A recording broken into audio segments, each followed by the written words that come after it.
안녕하세요. 얼마 전 남편과 헤어진 30대 여성입니다. 하늘도 무심하단 말을 제가 제 자신한테 써도 되는지 모르겠는데 정말 하늘이 원망스럽습니다. 저 정말이지 양심에 손을 얹고 하루하루 열심히 살았거든요. 그래서 저는 결혼이 신이 저에게 주는 선물 같은 거라고 생각했어요. 너 그동안 고생했다. 이제는 행복해져야지 하는 그런 선물이요. 하지만 선물은 무슨, 지금 제 모습을 보면 답답하고 한숨만 나올 뿐입니다. 제 이야기를 한번 들어보시고 혹시나 제가 너무 지나치다 망상이다 싶으시면 따끔하게 한마디 해주세요. 마지막으로 남편이 저더러 무슨 피해 의식이라도 있냐고 해서 그게 큰 상처가 되었는데 제 3자가 보기에도 그렇다면 제 자신을 위해서라도 저도 병원을 가보던지 하려고요. 아무튼 일단 제 이야기를 시작해 보겠습니다. 저보다 7살 많은 남편하고는 소개팅으로 만났어요. 저는 회사를 다니는 평범한 직장인이었고 남편은 주점을 운영하고 있었죠. 그리고 이건 좀 쑥스러운 이야기지만 남편과 한 소개팅이 제 인생 첫 소개팅이었어요. 그도 그럴 것이 저희 친정이 형편이 넉넉치 않다 보니 전 고등학교를 졸업하자마자 직장 생활을 시작했거든요. 그리고 중간중간 저한테 호감을 보이던 사람도 몇 명 있었습니다만 그런데 신경 쓸 겨를이 별로 없었네요. 집에 당장 편찮으신 아버지가 계시고 그 아버지를 간호하는 어머니가 계신데 제가 어디다 한눈을 팔 수가 있었겠어요. 그리고 한편으론 자격지심이었는지도 모르겠습니다만 제 상황이 좋지 않다는 걸 남들이 알게 하고 싶지도 않았고요. 아무튼 그러다 결국 아버지께서 제 나이 26살 때 돌아가셨습니다. 그리고 아버지께서 돌아가시면서 보험금이 좀 나왔는데 그걸로 뭐 여기저기 빌렸던 빚들 청산하고 나니까 남는 것도 없대요. 하지만 그래도 솔직히 이후로 한숨 돌리게 되었습니다. 그동안엔 여기저기 밀린 이자 내기에 급급했는데 드디어 조금씩 저축도 할 수 있게 되었으니까요. 그리고 이후로 세월이 흘러 어느덧 제 생활도 안정을 찾아갈 때쯤 그렇게 남편을 소개받은 거예요. 처음 남편을 보고 느꼈던 점을 얘기해보자면 뭐 괜찮아 보였어요. 크게 까다롭게 구는 거 없고 자기 일 열심히 하는. 하지만 무엇보다도 제 마음에 들었던 건 남편이 건강하단 사실이었습니다. 평생 몸이 약한 아버지와 살면서 어머니가 얼마나 고생을 하셨는지 누구보다 제가 잘 알았으니까요. 병간호라는 게 정말이지. 아픈 사람은 병간호해주는 사람한테 아프다고 할 수나 있지 병간호하는 사람은 아픈 사람한테 말 한마디 푸념도 못해요. 그게 그렇더라고요. 그래서 아무튼 남편하고 연애를 시작했는데 사귄 지 7개월 만에 바로 결혼 이야기가 나왔습니다. 남편 말이 자기 나이도 있고 하니까 얼른 결혼해서 애도 낳고 그랬으면 좋겠다고요. 그런데 전 솔직히 자신이 없었어요. 일단 모아둔 돈도 많지 않았고 연애도 처음인 마당에 결혼에 대해선 아예 생각을 해본 적이 없었죠. 하지만 남편은 계속해서 금전적인 부분은 걱정하지 말라며 저는 그냥 몸만 오면 된답니다. 집은 자기 부모님이 해주실 거고 혼수는 자기가 할 거니까 저는 그저 자기 옆에만 있어주면 된다고요. 그렇지만 다들 아시다시피 세상에 공짜가 어딨나요? 그래서 아니라고 그렇게는 못한다고 했어요. 그렇게는 절대 못한다고요.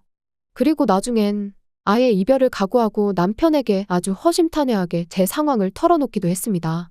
모아놓은 돈도 많이 없고 앞으로도 계속 친정어머니 생활을 도와드려야 한다. 그런데 남편은 계속해서 괜찮다는 소리만 하대요. 자기는 제 월급을 터치할 생각도 없고 아무튼 아무것도 저한테 바라는 게 없다면서요. 그리고 뭐 그저 옆에만 있어달라며 어찌나 애걸복걸 매달리던지. 그리고 저는 지금 생각하면 바보가 따로 없지만 그땐 정말 내가 저렇게 좋을까 싶으면서도 솔직히 제가 그동안 고생을 많이 하고 살아서 신이 이런 남자를 만나게 도와준 건가 하는 생각도 들더라고요. 그래서 결국 그럼 한번 믿고 가보자는 생각으로 알겠다고 했고요. 그런데 막상 결혼을 하고 나니까 남편도 결혼 생활도 제 예상과는 많이 달랐습니다. 결혼하고 한 2달 차 되던 때부터였을 거예요. 걸핏하면 남편이 저더러 회사는 관두고 자기한테 더 집중을 해달라 뭐 그런 소리를 하더라고요. 제가 자기 출근할 때 배웅을 해주면 좋겠다. 자기가 퇴근하고 오면 야식 같은 것 좀 챙겨주면 좋겠다. 황당했죠. 그게 불가능하단 건 누구보다도 남편이 잘 알고 있었거든요. 앞서 말씀드린 대로 저는 직장인이고 남편은 주점을 하는 자영업자예요. 그러니 당연히 출퇴근 시간이 달라요. 게다가 남편은 제 회사는 출장과 야근이 원래 많다는 걸 연애 때부터 잘 알고 있었거든요. 그런데 갑자기 생뚱맞게 자기를 배웅해달라, 야식을 해달라 해대니 어찌나 답답하던지. 그리고 그날도 새벽 2시가 다 돼서야 집에 온 남편은 자는 저를 흔들어 깨우더니 저한테 쫄면을 해달라고 하는 겁니다. 그래서 자다 말고 일어나서 면을 삶고 있는데 순간 저도 너무 서럽고 짜증이 나는 거예요. 그래서 남편한테 정말 이래야겠냐니까 저더러 그거 좀 해주는 게 그렇게 귀찮냐대요. 어이가 없어서 내 입장에서 한번 생각해 보라고 했어요. 6시에 일어나서 출근 준비해야 하는데 지금 시간 좀 보라고. 한두 번도 아니고 매번 이러니 화가 안 나겠냐고요. 그랬더니 남편이 어째선지 순순히 알겠답니다. 그리고 그런 남편의 모습에 뭔가 미심쩍긴 했는데 그래도 한편으론 하긴 자기도 자기가 너무하단 걸 깨달았나 보다 싶기도 했죠. 그래서 그날 저녁 새벽에 짜증낸 게 저도 마음에 걸려서 좋아하는 닭볶음탕이라도 해주려고 장을 봐서 집에 갔는데 어째선지 집도 치워져 있고 아침에 몇 개 나온 설거지거리도 싹 정리가 되어 있는 거예요. 그래서 저는 당연히 남편이 한 줄 알고 전화를 걸었어요. 남편도 새벽에 저를 깨운 게 미안해서 저 집에 오면 좀 쉬라고 치워놓고 나갔구나 싶어서 고맙다고 말하려고요. 그런데 이게 웬걸요. 남편이 하는 말이 어머님이 다녀가셨을 거랍니다. 자기가 제 이야기를 듣고 곰곰이 생각을 해봤더니 제가 참 힘들었을 것 같았대요. 그래서 어머님한테 앞으로 틈틈이 살림 좀 도와달라고 부탁을 드렸다나요. 솔직히 좀 황당했어요. 남편 말만 들으면 저를 위해 그런 것 같지만 그래도 그렇지 아무도 없는 집에 어머님이 오셨다 가셨다는 게. 그리고 그때는 솔직히 뭐라고 말을 해야 하나 싶어서 이러지도 저러지도 못하다가 어영부영 넘어가게 됐네요. 그런데 지금 생각해보면 그때 딱 잘라서 제 의견을 말했어야 했습니다. 이후로 점점 어머님이 오시는 횟수가 늘어났으니까요. 게다가 거기서 끝이 아니라 언젠가부터 어머님이 저를 기다리고 계실 때도 있었죠. 잔소리를 하시려고요. 바깥일도 좋지만 결혼을 했으면 뭐가 우선순위인 줄 알아야 한다던가. 왜 냉장고에 있는 반찬이 며칠째 똑같냐던가. 그리고 그럴 때마다 변명 아닌 변명을 해야 하는 게 한마디로 죽을 맛이대요. 그래서 결국 3달 만에 남편에게 아무래도 이건 아닌 것 같다 했습니다. 어머님이 좋은 뜻으로 오시는 건 알겠지만 솔직히 부담스럽다. 그러니 어머님께 당신이 잘 말씀드려서 앞으로는 날짜와 시간을 정하고 오시게 해달라. 그랬더니 남편은 못마땅한 기색을 내비치긴 했지만 결국 알겠다고 했습니다. 그런데 결론부터 이야기하자면 그 약속은 지켜지지 못했네요. 남편이 분명 어머님께 말씀을 드렸다고 했고 그래서 저는 남편에게 이참에 현관 비밀번호도 바꾸자고 했어요. 그랬더니 남편은 꼭 그렇게까지 해야겠냐면서 한숨을 푹푹 내쉬더라고요. 그런데 저는 그런 남편의 반응이 납득이 되질 않았죠. 어차피 이제 어머님도 아버님도 약속 없이 오지 않으실 텐데 그러면 현관 비밀번호가 바뀐들 그분들한테는 아무 상관이 없는 일이잖아요. 그래서 제가 남편에게 조목조목 따지고 들면서 도대체 뭐가 문제냐고 했더니 남편도 딱히 반박은 못하고 그저 짜증난다면서 제 마음대로 하라대요. 어이가 없었죠. 싸우자고 한 이야기가 아니었는데. 아무튼 그래서 이제 비밀번호까지 바꿨어요. 그런데 참 이상한 일이었습니다. 어째서인지 언젠가부터 또다시 퇴근하고 집에 오면 집이 마치 저희 집이 아닌 것처럼 느껴지기 일쑤였으니까요. 가령 그릇들이 평소에 제가 놓는 대로 놓여있지 않는다던가 버린 기억이 없는데 반찬이 버려져 있다던가 그리고 솔직히 귀신이고 우렁각시고 다녀갔을 리는 없었으니 어머님이 왔다 가셨다는 걸 확신할 수밖에 없었죠. 하지만 막말로 증거도 없고 그렇다고 어머님이 예전처럼 저를 기다리고 계시다가 저한테 싫은 소리를 하시는 것도 아니었잖아요. 그러니까 이번엔 저도 그냥 알고도 모른 척 아무 말도 안 했어요. 남편한테 티를 내지도 않았고요. 어머님이 최소한 제 사적인 부분, 가령 안방이라던가 아무튼 직접적으로 저를 힘들게 하시는 게 아닌 이상 계속해서 모른 척할 생각이었지요. 그런데 결국 저는 가만히 있을 수가 없게 됐어요. 그날은 모처럼 신우까지 해서 온 가족이 모인 날이었습니다. 그런데 신우가 하고 온 귀걸이가 어째선지 무척이나 낯이 익더라고요. 제가 신혼여행지에서 샀던 귀걸이랑 똑같은 디자인이었으니까요. 그래서 남편한테 귓속말로 아가씨 하고 있는 귀걸이 좀 보라고 내 거랑 똑같아 보인다고 물었습니다. 그랬더니 남편도 맞다며 신기하다면서 분명히 살 때 하나밖에 없는 디자인이라고 해서 샀던 건데 어떻게 쟤도 하고 있냐대요. 그래서 제가 그때만 해도 정말 별뜻 없이 신우더러 그 귀걸이를 어디서 샀냐고 물었습니다. 그랬더니 어머님이 주셨다나요? 그리고 그때 안방에서 어머님이 나오시길래 어머님은 저 귀걸이를 어디서 사셨냐고 물었더니 어머님이 순간 깜짝 놀라시면서 신우더러 너는 그걸 왜 하고 왔냐고 짜증을 내시는 거예요. 그러니까 신우는 영문을 모르겠다는 듯 황당해했지요.